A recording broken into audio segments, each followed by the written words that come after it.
തിരുവനന്തപുരം വിമാനത്താവളത്തിലെ IB ഉദ്യോഗസ്ഥ മേഘയുടെ മരണത്തിൽ മകളെ IB ഉദ്യോഗസ്ഥനായ മലപ്പുറം സ്വദേശി സാമ്പത്തികമായി ചൂഷണം ചെയ്തു എന്ന പിതാവ് ഫെബ്രുവരി മാസത്തെ ശമ്പളമടക്കം അയാളുടെ അക്കൗണ്ടിലേക്ക് മകൾ ട്രാൻസ്ഫർ ചെയ്തിരുന്നുവെന്നും മരിക്കുമ്പോൾ മകളുടെ അക്കൗണ്ടിൽ കേവലം 80 രൂപ മാത്രമായിരുന്നു ഉണ്ടായിരുന്നതെന്നും പിതാവ് മധുസൂദനൻ പറഞ്ഞു.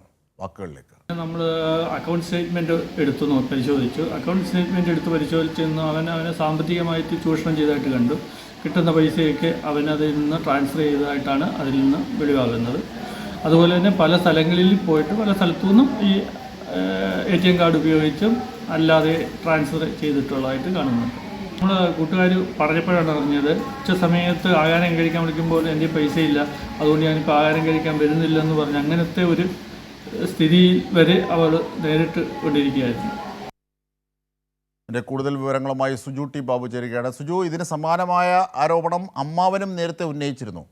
ഇത് എന്തൊക്കെയാണ് IBയുടെ ഭാഗത്തു നിന്ന് ഇപ്പോഴുള്ള വിവരങ്ങൾ? എന്തൊക്കെയാണ് ഇതിൻ്റെ അന്വേഷണത്തിൻ്റെ പുരോഗതി?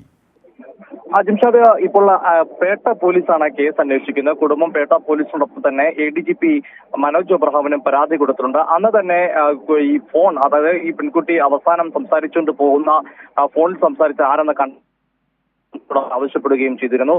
മാത്രമല്ല, ഇതിൽ ദുരൂഹത ആരോപിക്കുകയും കുടുംബം ചെയ്തിരുന്നു. പേട്ട സമീപത്ത് റെയിൽവേ ട്രാക്കിൽ വെച്ചാണ് ട്രെയിൻ തട്ടി ഈ പെൺകുട്ടി മരിക്കുന്ന IB ഉദ്യോഗസ്ഥയായ യുവതി മരിക്കുന്നത്. ഇപ്പോൾ പിതാവ് ആരോപിക്കുന്ന ഏറ്റവും പ്രധാനപ്പെട്ട കാര്യം സാമ്പത്തികമായി മലപ്പുറം സ്വദേശിയായ യുവാവ്, അതായത് IB ഉദ്യോഗസ്ഥനായ യുവാവ് ചൂഷണം ചെയ്തുവെന്നാണ്. ഏറ്റവും ഒടുവിൽ പെൺകുട്ടി മരിച്ച ശേഷം ബാങ്ക് സ്റ്റേറ്റ്മെന്റ് എടുക്കുമ്പോൾ അതിൽ 80 രൂപ മാത്രമാണ് ബാലൻസ് ആയിട്ടുള്ളത്. നമുക്കറിയാം, ഒരു IB ഉദ്യോഗസ്ഥ എന്ന് പറയുമ്പോൾ എയർപോർട്ടിലെ ഇമിഗ്രേഷൻ വിഭാഗത്തിൽ IB ഉദ്യോഗസ്ഥ ഉന്നത ശമ്പളം തന്നെയുള്ള ഒരു വ്യക്തി കൂടിയായിരിക്കും. അത്തരം ഒരാളുടെ ബാങ്ക് ബാലൻസ് ആയിട്ട് 80 രൂപ മാത്രം എന്ന് പറയുന്നതിൽ തന്നെ അതിൽ വ്യക്തമാണ് എത്രത്തോളം സാമ്പത്തികമായി ആ പെൺകുട്ടി ബുദ്ധിമുട്ട് അനുഭവിച്ചെന്ന്. അതിൽ സുഹൃത്തുക്കളിൽ നിന്ന് ഈ പിതാവ് അറിഞ്ഞ്, മധുസൂദനൻ പറയുന്നത്, സുഹൃത്തിൽ നിന്ന് അറിയാൻ സാധിച്ചിരിക്കുന്നത് ഈ പല ദിവസങ്ങളിലും ഉച്ചനേരത്ത് ഭക്ഷണം കഴിക്കാൻ പോലും യുവതിയുടെ പൈസ ഇല്ലായിരുന്നു എന്നാണ് ഈ പിതാവ് ഇപ്പോൾ അല്പസമയം മുമ്പ് മാധ്യമങ്ങളോട് പറഞ്ഞത്.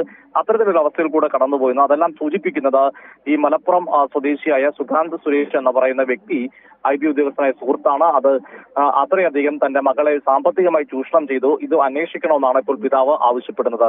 അജിംഷാദ്, തീർച്ചയായിട്ടും ഇതിൻ്റെ അന്വേഷണ പുരോഗതിയുമായി ബന്ധപ്പെട്ട പല കാര്യങ്ങളും മലപ്പുറം സ്വദേശിയായി ഈ ആരോപണ വിധേയനിലേക്ക് തന്നെയാണ് നീങ്ങുന്നത്. അതിൻ്റെ ഏറ്റവും കൂടുതലത്തെ ഒരു തെളിവ് കൂടിയാണ്, സാമ്പത്തികമായി ചൂഷണം ചെയ്തതിൻ്റെ തെളിവ് കൂടിയാണ് പിതാവ് പറയുന്നത്. അങ്ങനെയാണെങ്കിൽ ഇതിലേക്കുള്ള IBയുടെ അടക്കമുള്ള നിലപാടുകൾ എന്താണ് ഈ വിഷയത്തിൽ? ഈ കുറ്റാരോപിതൻ്റെ കാര്യത്തിൽ ഉള്ള നിലപാട് അടക്കം സുജു, അത്തരം വിവരങ്ങൾ ലഭ്യമാണ്? പിതാവ് മധുസൂദനൻ പറയുന്നത് IB ഉദ്യോഗസ്ഥനായിരിക്കുന്ന ഈ മലപ്പുറം സ്വദേശിയെ ഇപ്പോൾ ജോലിയിൽ നിന്ന് താൽക്കാലികമായി IB മാറ്റി നിർത്തിയിരിക്കുകയാണ്. ഒരു കൊലപാതകമായതുകൊണ്ട് തന്നെ അത് അന്വേഷിക്കേണ്ട ലോക്കൽ പോലീസാണ് കാര്യം അന്വേഷിക്കേണ്ടത്. പോലീസ് അന്വേഷണം തുടരുന്നുണ്ട്. ഇതിലിപ്പോൾ ഈ പെൺകുട്ടിയുടെ ലാപ്ടോപ്പ് ഉൾപ്പെടെയുള്ള കാര്യങ്ങൾ, മൊബൈൽ ഫോൺ അന്ന് പൂർണ്ണമായി ട്രെയിൻ തട്ടി തകർന്ന് തരിപ്പണമാവുകയും ചെയ്തിരുന്നു. അതുകൊണ്ട് അതുമായി ബന്ധപ്പെട്ട് സൈബർ വിഭാഗം പോലീസ് അന്വേഷിച്ചാണ് കാര്യങ്ങൾ ആരാണ് അവസാനമായി സംസാരിച്ചെന്ന് കണ്ടെത്തേണ്ടത്. എന്നാൽ ലാപ്ടോപ്പ് ഉൾപ്പെടെയുള്ള വിവരങ്ങൾ പെൺകുട്ടിയുടെ റൂമിൽ നിന്ന് ലഭിച്ചിരുന്നു. ഇത് പോലീസിന് കൈമാറിയിട്ടുണ്ട്. അതിൻ്റെ അകത്ത് സൈബർ വിഭാഗവും അതുപോലെ ഫോറൻസിക് പരിശോധനയും നടന്നു വരികയാണ്.